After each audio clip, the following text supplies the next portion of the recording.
Let us go then, you and I, when the evening is spread out against the sky, like a patient etherized upon a table. Let us go through certain half-deserted streets, the muttering retreats of restless nights in one-night cheap hotels and sawdust restaurants with oyster shells. Streets that follow like a tedious argument of insidious intent to lead you to an overwhelming question. Oh, do not ask, what is it? Let us go and make our visit. In the room the women come and go, talking of Michelangelo, the yellow fog that rubs its back upon the window panes, the yellow smoke that rubs its muzzle on the window panes, licked its tongue into the corners of the evening, lingered upon the pools that stand in drains, let fall upon its back the soot that falls from chimneys, slipped by the terrace, made a sudden leap, and seeing that it was a soft October night, curled once about the house and fell asleep. And indeed there will be time for the yellow smoke that slides along the street, rubbing its back upon the window panes. There will be time to prepare a face to meet the faces that you meet. There will be time to murder and create, and time for all the works and days of hands that lift and drop a question on your plate. Time for you and time for me, and time yet for 100 indecisions, and for 100 revisions and visions, before the taking of a toast and tea. In the room the women come and go, talking of Michelangelo.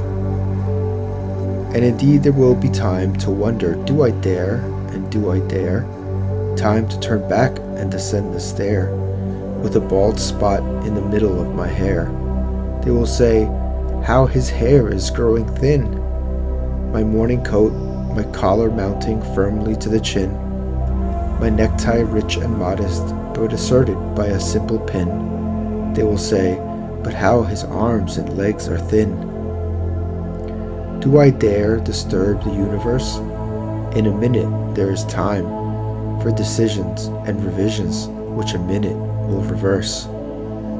For I have known them all already, known them all, have known the evenings, mornings, afternoons. I have measured out my life with coffee spoons. I know the voices dying with a dying fall beneath the music from a farther room. So how should I presume?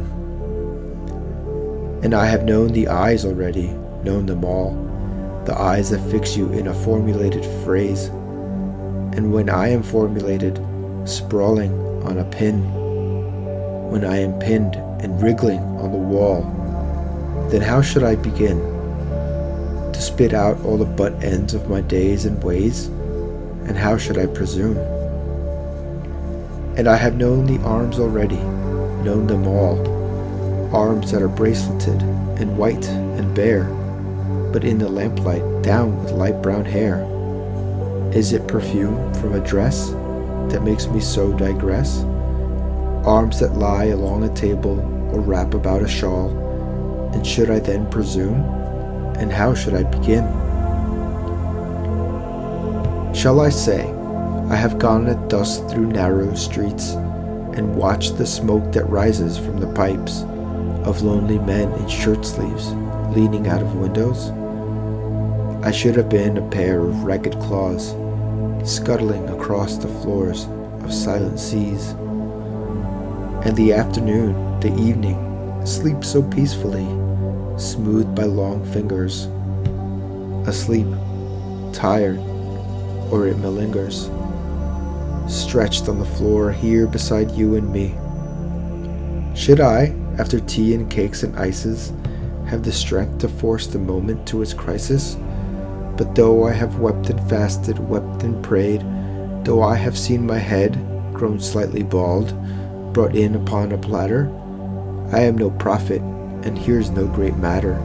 I have seen the moment of my greatness flicker, and I have seen the eternal footman hold my coat and snicker. And in short, I was afraid.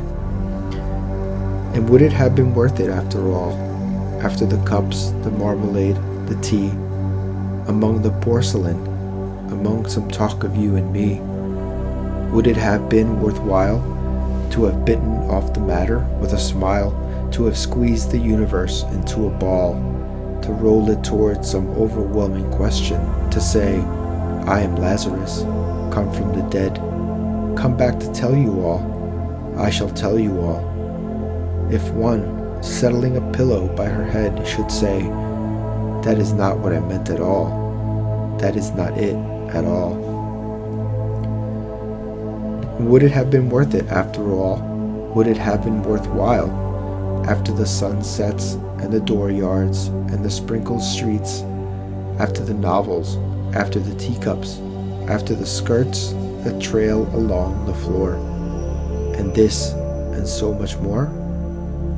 It is impossible to say just what I mean, but as if a magic lantern threw the nerves and patterns on a screen, would it have been worthwhile if one, settling a pillow or throwing off a shawl and turning toward the window, should say, that is not it at all, that is not what I meant at all.